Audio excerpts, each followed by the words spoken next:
नमस्कार किसान भाई बहनों, कृषि दर्शन कार्यक्रम में आपका हार्दिक स्वागत है। किसान भाइयों, कृषि दर्शन कार्यक्रम जुड़ा है हमारे अन्नदाता हमारे किसानों से। किसान भाइयों, हम कृषि दर्शन कार्यक्रम में आपको समसामयिक जानकारी देते हैं, जैसे इस समय हम कृषि में कौन कौन से काम करना चाहिए, उद्यान की फसलों में क्या काम करना चाहिए। और किसान भाइयों, जैसा कि आप जानते हैं कि हमारे किसान भाई खेती के साथ साथ जरूर पशुपालन जरूर करते हैं। कोई डेयरी व्यवसाय के रूप में करता है, कोई एक आध दो गाय जरूर पालता है। तो हम प्रयास ये करते हैं कि आपको पशुपालन संबंधी भी जानकारी दें। इसी तारतम्य में आज हम आपको कृषि के सामयिक कार्य के संबंध में आज उद्यान की फसलों की जानकारी देने के लिए हमारे साथ हैं फल अनुसंधान केंद्र ईंटखेड़ी के प्रभारी डॉक्टर आर.के. जायसवाल जी, और पशुओं पालन से संबंधित जानकारी देने के लिए आज हमारे साथ हैं डॉक्टर दीपाली देशपांडे। आपका भी कार्यक्रम में स्वागत है। सबसे पहले मैं डॉक्टर जायसवाल जी से निवेदन करूंगा कि आप ये बताएं कि इस समय उद्यान की फसलों में क्या सामयिक काम करना चाहिए। किसान भाइयों, जैसा कि आप देख रहे हैं कि ये समय जो है लगभग रबी का मौसम हमारा जाने को है और ग्रीष्मकालीन मौसम आने को है। तो इस समय जो है गर्मी की जो हो सकने वाली फसलें, खासकर सब्जियों की है, हम लगा सकते हैं, जिसमें मुख्य रूप से अगर हम देखें तो भिंडी, इसके साथ ही साथ काउपी जिसको हम बरबटी भी कहते हैं, इसके साथ साथ आपकी जो जितने भी हमारी भाजी वाली सब्जियां हैं हम उनको भी लगा सकते हैं। चौलाई की है, लाल भाजी की है, ये कुछ अगर भाजी के रूप में हम प्रयोग करना चाहें तो मेथी की भाजी भी हम लगा सकते हैं। इसके साथ ही साथ आप देखेंगे कि बेल वाली लगभग 14-15 प्रकार की बेल वाली सब्जियां हैं जो कि नदी के किनारे दांगनबाड़ी के रूप में हमारे किसान भाई लगा रहे हैं और कई किसान भाई अब लगा चुके हैं, जिसमें मुख्य रूप से तरबूज है, खरबूज, ककड़ी, खीरा, टिंडा, कद्दू, करेला, परवल, ये ऐसे हैं जो इस समय हम लगा सकते हैं और इससे हम आगे चल के गर्मी में हम इससे फल प्राप्त करेंगे। डॉक्टर साहब, जैसा कि आपने बेल जो फसलों के बारे में बताया, जिन्हें कद्दू वर्गीय फसलें भी कहते हैं, जी जी। तो कद्दू वर्गीय में अब कुछ दिनों के बाद तरबूज और खरबूज ऐसी फसल हैं जो बाजार में आने वाली हैं, उसमें क्या काम करना चाहिए हमारे किसान भाइयों को ताकि उत्पादन अच्छा मिले और किसान आर्थिक रूप से मजबूत हो। जैसे कि हमारा तरबूज और खरबूज खासकर जो हमारे नदी के किनारे की जो रेतीली वाली जगह है और जहाँ पे पानी का बहाव धीरे रूप में होता है या उसकी धार को बदल के हम जो है किसान भाई जो है नदी के किनारे जो है इसकी खेती करते हैं।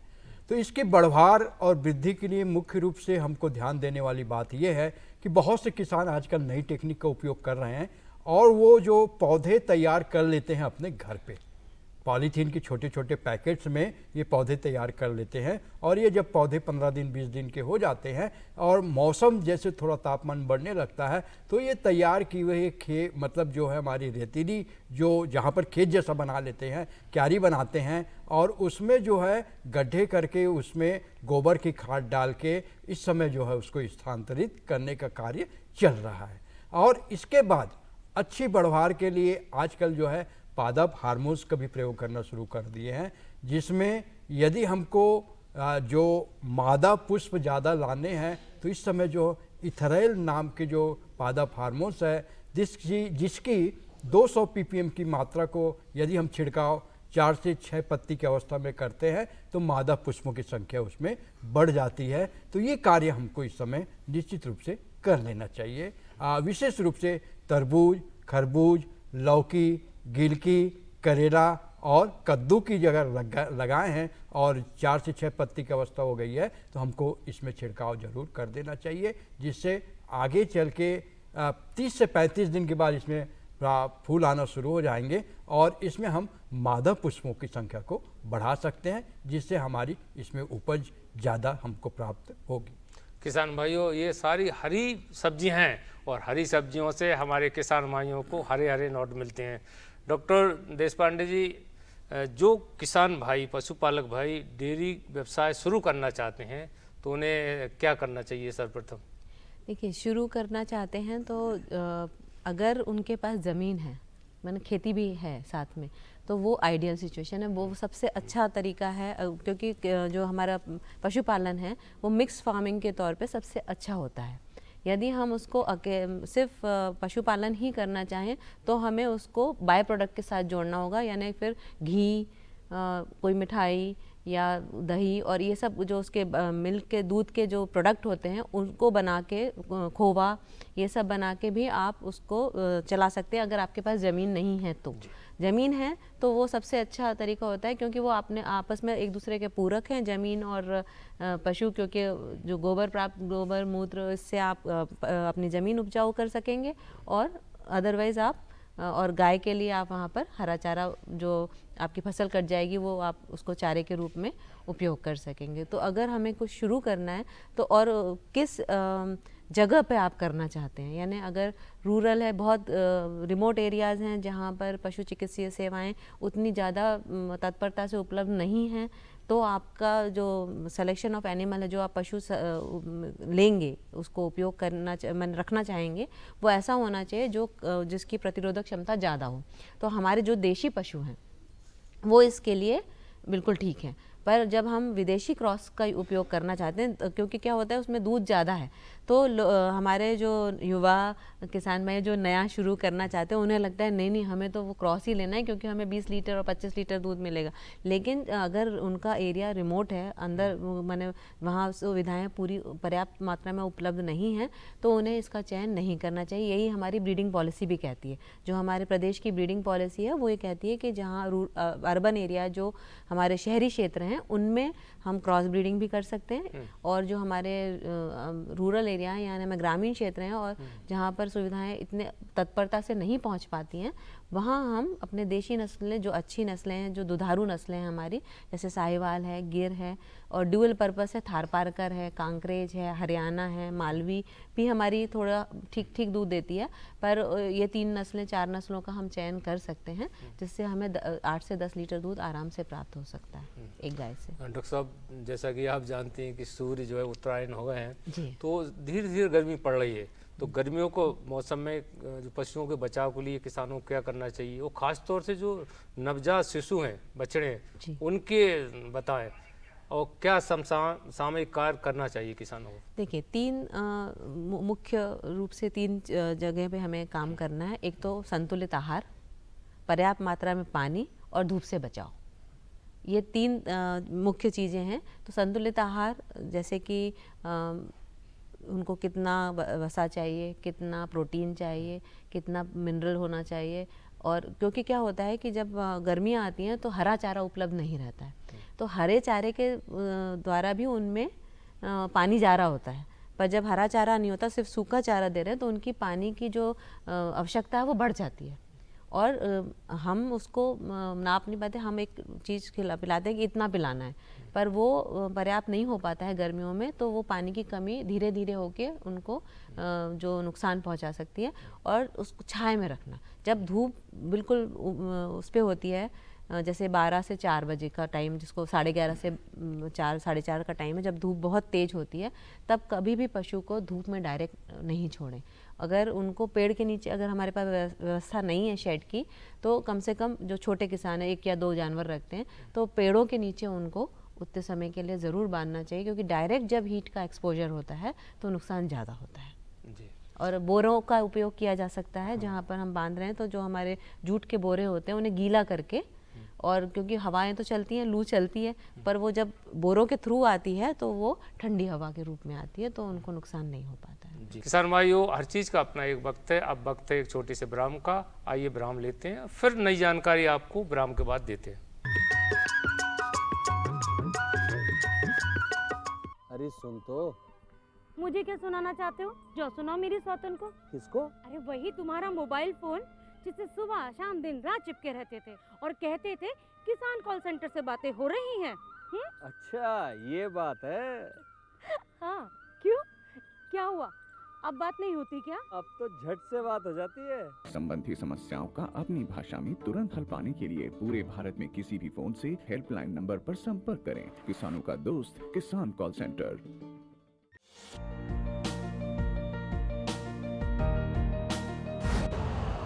यूरिया का स्वदेशी उत्पादन 70 लाख टन बढ़ाने के लिए 6 उर्वरक संयंत्रों का उद्धार किया जा रहा है।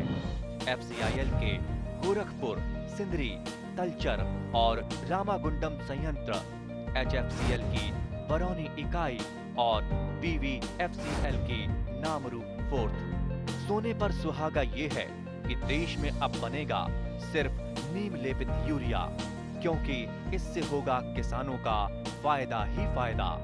अनाज का उत्पादन 10% तक बढ़ेगा। बढ़ेगी 10 से 15% नाइट्रोजन क्षमता।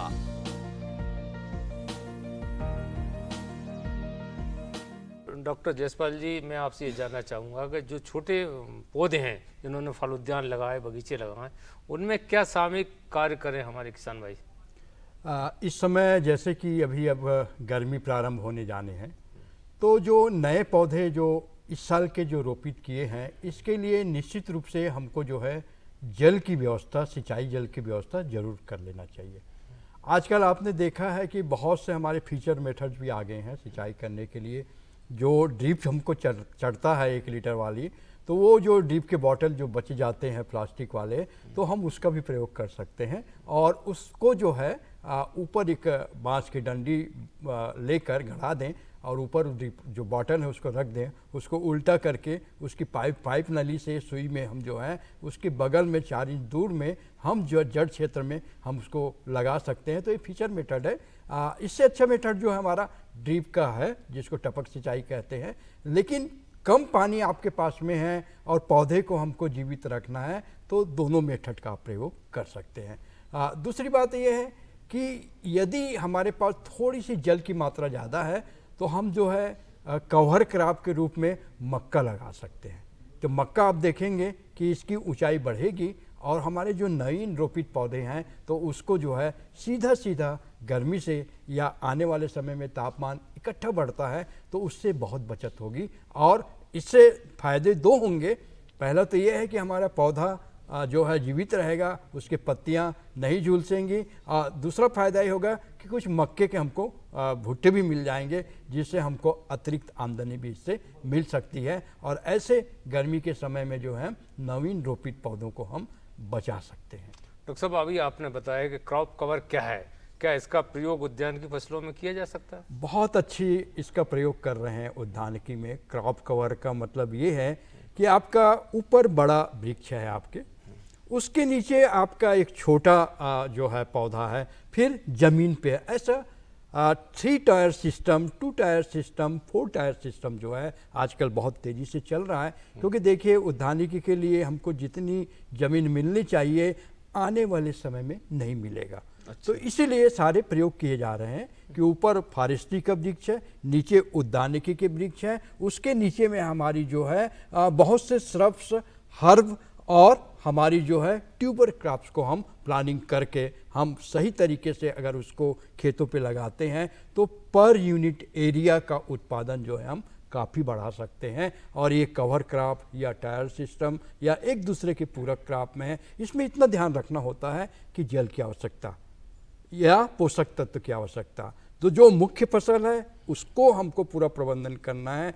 जो हम दूसरे स्तर पे या तीसरे स्तर की फसल ले जा रहे हैं, इन सब का प्रबंधन हमको आना चाहिए और चयन जो है सही फसल का हमको करना है ताकि वो एक दूसरे को प्रभावित न करें। और हर का हमें फॉरेस्ट्री को बढ़ने देना है। उद्यानिकी के समय जब फूल आता है तो हमें उस समय सिंचाई नहीं करना है, तो जो नीचे की फसल लगी तो उसको देखना है कि इसको सिंचाई की आवश्यकता है कि नहीं। तो इस तरह से पूरा का पूरा अगर प्रबंधन करते हैं हम तो इसको जो है कवर क्रॉप या टीयर सिस्टम नाम दिया गया है नया, तो हम इस पैटर्न का यूज कर सकते हैं और पर यूनिट एरिया हम अपनी जो है उत्पादन को और इसके साथ साथ आमदनी को बढ़ा सकते हैं। जी। डॉक्टर दीपाली जी, अभी अपन ने डेयरी व्यवसाय की बात की, तो किन लोगों को खोलना चाहिए? क्या जिनके पास खेती बाड़ी नहीं है वो भी खोल सकते हैं? हाँ, खोल सकते हैं, पर उसको हमें कॉम्बिनेशन के साथ करना होगा। सिर्फ हम अगर डेयरी व्यवसाय के रूप में जैसे छोटी ज़मीन पर शुरू करते हैं तो क्योंकि हरा चारा आपको ख़रीदना होता है तो उसकी जो लागत है वो बढ़ जाती है और जो वो प्रॉफिट होना चाहिए वो उन्हें नहीं हो पाता है। क्योंकि यदि हमारे पास ज़मीन नहीं होती है तो पूरा जितना उसका आहार है वो तो सारा खेतों से ही आ सकता है, तो क्योंकि वो आपको खरीदना होगा, और जब आप खरीदते हैं तो आपका जो दूध उत्पादन की लागत है वो बढ़ जाती है। तो अगर हम वो बढ़ती है तो फिर ये होना चाहिए कि जब आप सेल करो, मिल्क का कॉस्ट फिक्स है, दूध का कॉस्ट तो इतना ज़्यादा बदलेगा नहीं। तो जब आप दूध का कॉस्ट सिर्फ दूध बेचेंगे तो एक तो दूध पेरिशेबल है, ख़राब जल्दी होता है, तो वो भी एक प्रॉब्लम है। लेकिन उसके अलावा जब हम माने अगर उसके साथ में हम उसके बाय प्रोडक्ट बनाएं, जैसे कि दही बनाएं, दही भी आजकल मीन्स पैकेज टाइप का, जो मैंने खट्टा नहीं होता है, उसका एक अलग प्रोसेस भी है, उसकी ट्रेनिंग्स भी होती हैं, और छोटे छोटे चीज़ें आप खोवा जो इजीली बनाया जा सकता है, वो हमारा घी है, वैदिक घी आजकल बहुत प्रचलन में है, वो मैंने 3-3 हज़ार रुपये लीटर बिक रहा है वैदिक तरीके से, जो क्योंकि जो मार्केट में घी बनता है वो उसकी प्रोसेस अलग है बनने की, तो उसका टेस्ट जो है वो हमें प्योर शुद्ध है वो, लेकिन फिर भी हमें वो टेस्ट नहीं मिल पाता जो हमारे घर के घी का होता है। तो उसको वैदिक घी भी ये लोग बोलते हैं, बिलोना घी। अगर उन पद्धति से हमने घी बनाया तो उसकी कॉस्ट बहुत ज़्यादा मिलती है। तो इस तरह से खोवा है, बहुत ज़्यादा मार्केट में बोलते हैं कि मिश्रित खोवा आ रहा है, उसमें कुछ ख़राब पदार्थ है, वो खोवा है ही नहीं, यानी किसी और आर्टिफिशियली बनाया गया है। तो अगर आप प्योर खोवा बना पाते हैं और तो उसका टेस्ट में बहुत फ़र्क आता है, तो उसकी कॉस्ट आपको बहुत अच्छी मिलती है मार्केट में। तो अगर उसके साथ आप करेंगे सिर्फ दूध उत्पादन से और दूध सेल से अगर आप चाहेंगे तो आप डेयरी सिर्फ बिना खेत के नहीं रन कर सकेंगे, वो बहुत प्रॉफिटेबल नहीं होगी कभी भी। अगर आप प्रोडक्ट के साथ जाएंगे तो आपकी वो प्रॉफिटेबल। एक छोटा सा प्रश्न और ये था कि सब्जी, जब तैयार सब्जी को बाजार में ले जाएं तो क्या सावधानी बरतें हैं हमारे जो सब्जी उत्पादक किसान?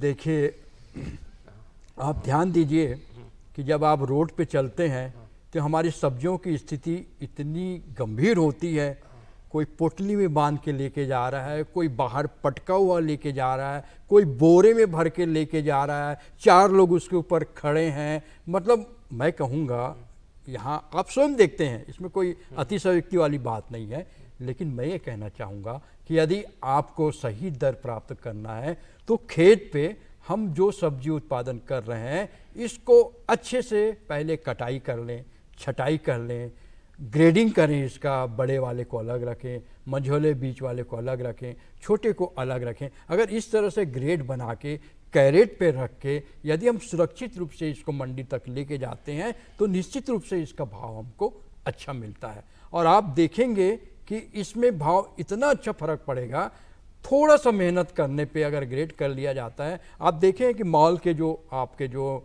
जहाँ पे सब्जियां बिकती हैं सब ग्रेडेड वहाँ पे माल जाते हैं और वहाँ पे रेट अच्छा मिलता है। कई हमारे हॉकर्स भी रहते हैं जो कि ठेला पे लेके चलते हैं, वो भी बहुत अच्छे अपनी जो है जमा के सब्जियों को छोटे बड़े लगा के, तो उससे क्या होता है कि आपकी जो है हमको भाव अच्छे मिलते हैं। तो मैं किसान भाइयों से यहाँ यही कहना चाहता हूँ कि जब भी आप मंडी पे सब्जी लेके जाएं, पहले उसको सफाई कर लें, ग्रेडिंग कर लें, प्रॉपर जो है सुरक्षात्मक रूप से उसको जो है कैरेट पे रखें या बोरे पे भी रख रहे हैं तो आप बहुत अच्छे से उसकी पैकिंग करें और इसके बाद उसको मंडी पे लेके जाएं या सीधा सीधा आप उसको बेच सकते हैं। जी, अब मेरा मन हो रहा है कि डॉक्टर साहब से संक्षेप में बताएं कि अब पशुओं को इस समय कौन कौन सी छोटी छोटी या ऐसी बातें ध्यान रखें जिससे पशुपालक भाई। ठीक, देखिए, जैसे मैं अभी बात कर रही थी कि जब हम पशु रखते हैं तो उनके वहाँ पर सफाई का ध्यान रखना बहुत ज़रूरी होता है। पर सफाई यानी सिर्फ झाड़ू लगाना या गोबर हटाना नहीं है, उनको रोगों से बचाना भी है हमें। तो कुछ ऐसी चीज़ें हम रोज़मर्रा में कर सकते हैं जिससे रोग आए ना। ऐसे तो जैसे कुछ छिड़काव हैं जो कि बहुत आसान है, उनमें बहुत ज़्यादा कुछ करना नहीं होता है। जैसे हमारा, क्योंकि जैसे कि हम कम से कम भारतवर्ष में हम लोग सभी जानते हैं कि गोबर और गौमूत्र के क्या फ़ायदे हैं। तो अगर हम जो गौशालाएं हैं उनकी लिपाई, तो ज़मीन पे तो बहुत जगह ऐसा है कि लिपाई करते हैं, लेकिन दीवारों पे भी कर दें, क्योंकि अगर दीवारों पे क्रैक्स रहते हैं, अगर गड्ढे टाइप के बने रहते हैं, क्रैक माने चिकनी दीवारें नहीं हैं जो कि गौशालाओं की नहीं रहती ज़्यादातर, उस पर अगर हम लिपाई कर दें 4 फीट तक और फिर उसको चूने से पुताई कर दें तो ये बहुत ही अच्छा, जो आपने टिक्स और माइट्स होते हैं यानी किल्ली और पिस्सू होते हैं जो जानवरों पे हो जाते हैं, उससे बहुत बड़ा बचाव हो जाता है।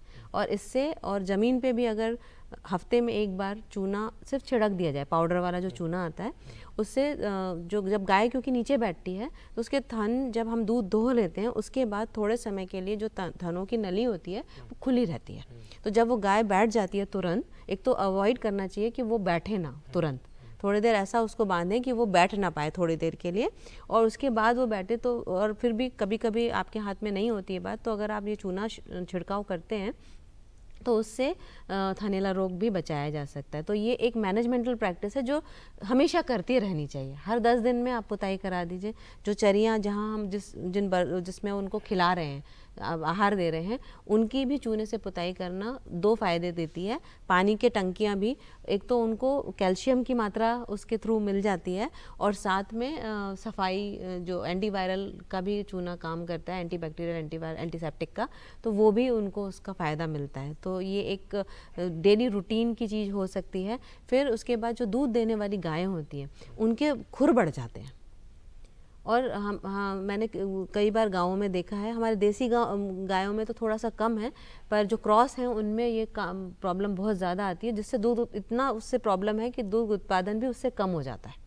अगर उनके खुर बढ़े रहेंगे तो दूध उत्पादन में बहुत ज़्यादा फ़र्क पड़ता है।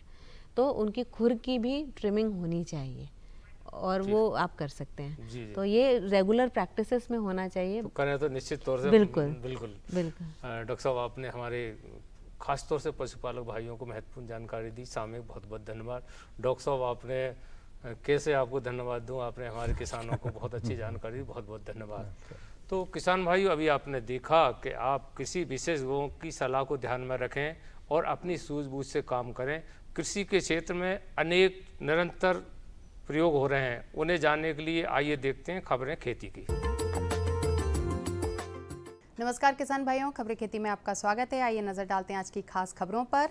पीएम किसान सम्मान निधि की 16वीं किश्त जारी। इस वर्ष 1120 लाख टन से अधिक होगा गेहूं उत्पादन। मध्य प्रदेश कृषि निवेश के लिए अनुकूल। कृषकों को मंडियों में सभी सुविधाएं मिलें और आम का बेहतर उत्पादन लेने के उपाय। और अब खबरें विस्तार से। प्रधानमंत्री श्री नरेंद्र मोदी ने महाराष्ट्र के यवतमाल में एक बटन दबाकर 21,000 करोड़ रुपए की पीएम किसान सम्मान निधि के वितरण के अवसर पर योजना पर प्रकाश डाला और मोदी की गारंटी को साझा किया।